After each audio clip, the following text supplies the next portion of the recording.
स्वामी समर्थ। बेहतर अनुभव के लिए ईयरफोन का उपयोग करें। ऐसी आवाज हैं जो आत्माओं को झकझोर सकती हैं, धुनें हैं जो यादें बन जाती हैं, और अद्वितीय कलाकार हैं जिन्हें समय कभी नहीं मिटा सकता। जरा आँख में भर लो अजीब दास्तां आपकी नजरों ने। भारत की स्वर कोकिला, वह आवाज जिसने एक युग को परिभाषित किया और लाखों लोगों को प्रेरित करती रही, लेकिन उनकी आवाज के परे ज्ञान का खजाना छिपा है।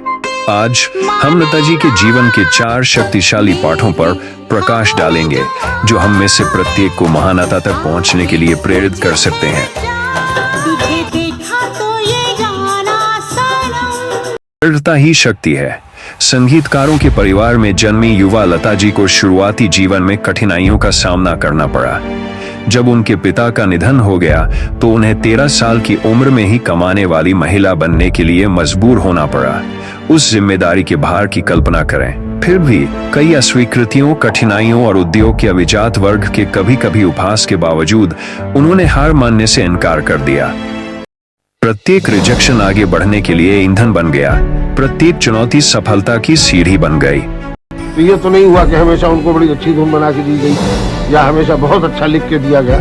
जैसे एवरेज जैसे सबको मिलता है तो उनको भी मिला, लेकिन जो उनकी अपनी आवाज का जादू है जो वो लोगों तक पहुंचा और वो से इमॉर्टल बना दिया। दृढ़ता के माध्यम से वह लचीलेपन के प्रतीक में बदल गई और हमें सिखाया कि यात्रा कितनी भी कठिन क्यों न हो, दृढ़ता प्रतिकूल परिस्थितियों को उपलब्धि में बदल देती है। पाठ 2 पूर्णता विवरण में है। लता जी के लिए हर गाना सिर्फ सही नोट्स गाने के बारे में नहीं था, यह भावनाओं को जीने, आत्मा के सबसे गहरे हिस्से से जुड़ने के बारे में था। वह अथक अभ्यास करती थी, कभी कभी तो घंटों तक, जब तक कि प्रस्तुति त्रुटिहीन न हो जाए। उनका मानना था कि महानता छोटी छोटी बातों में निहित होती है। आप कभी उनका डिक्शन इधर से उधर नहीं देखेंगे, कभी नुक्ता इधर का उधर नहीं गया है, करीब नहीं बोला उन्होंने, हमेशा करीब बोला है। क में नुक्ता आया है। वो है जरा, उसमें है पे बिंदी, मतलब आप मिस नहीं कर सकते। हम कभी वो है जरा गा देते हैं, वो है जरा खफा खफा, क्या बात है जरा खफा खफा। हम सीखते हैं, यही हमारा टेक्स्ट बुक है। हमने सीखा सब कुछ इनको ही ऑब्जर्व कर करके। ये डेडिकेशन लता जी की, one and only Lata Mangeshkar ji. Lata ji गा रही थी और लता जी ये बड़े प्रोडक्शन हाउस में पहली बार हमारे साथ कर रही थी। अब डबिंग करते गए तो उनकी उम्र भी उस वक्त 60 के आसपास ही थी, तो गाती जा रही थी, एकदम तबीयत से गाए जाए। फिर वो आलाप आ गया, ला ला ला ला ला। अब वहां ऐसा हुआ कि लता जी थोड़ी थक गई थी हल्के से, तो मैंने बोला दीदी अभी एक बार और ट्राई करते हैं, अगर नहीं होगा तो 2-3 टेक तो है हमारे से, जो अच्छा होगा हम रख लेंगे।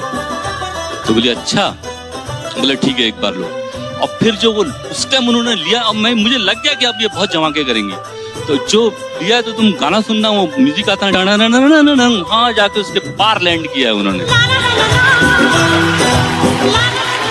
ऐसी दुनिया में जो अक्सर गति और शॉर्टकट को पुरस्कृत करती है, अपनी कला को बेहतर बनाने के लिए लता जी का समर्पण हमें याद दिलाता है कि सच्ची उत्कृष्टता विस्तार पर अटूट ध्यान देने का परिणाम है। यह पूर्णता के लिए जुनून है जो एक विरासत छोड़ता है। पाठ 3 महानता में विनम्रता।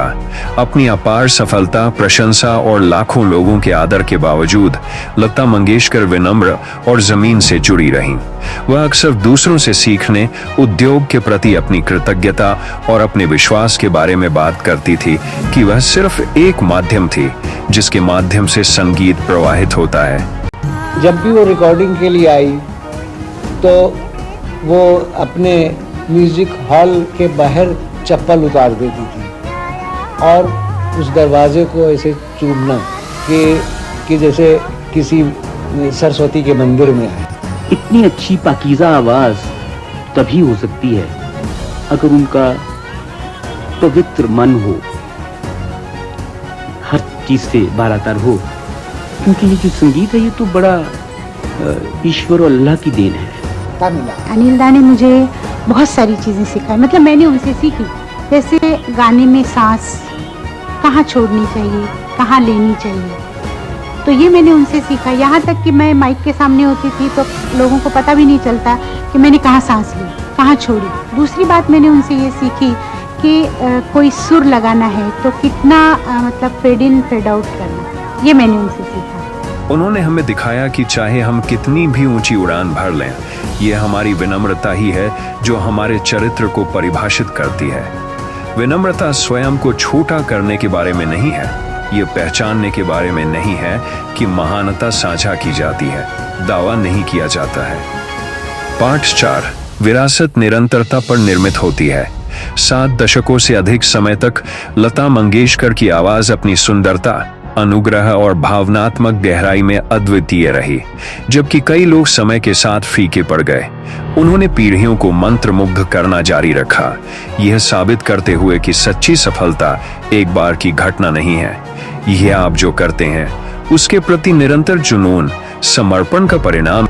में एक बहुत बड़ी खूबी वो ये है कि वो जिस आर्टिस्ट के लिए गाती हैं वो उनके हिसाब से गाती हैं। वो शायद पहले पूछ लेती हैं और उन्होंने कहा भी था एक बार कि वो पता करती हैं कि ये जो मैं गाना गाने वाली हूँ किस पे पिक्चराइज होने वाला है, तो वो उस हिसाब से उस अंदाज से गाती है। कमाल की बात है लता जी की कि वो इतनी अच्छी, इतनी बड़ी कलाकार हैं, मगर वो कभी मेरे ख्याल से ये नहीं सोचती कि मैं तो बहुत अच्छी, बहुत बड़ी आर्टिस्ट हूँ, मैं लता मंगेशकर हूँ, तो मैं कोई भी वक्त कोई भी गाना किसी भी तरह गा लूँ, ये नहीं सोचती हैं।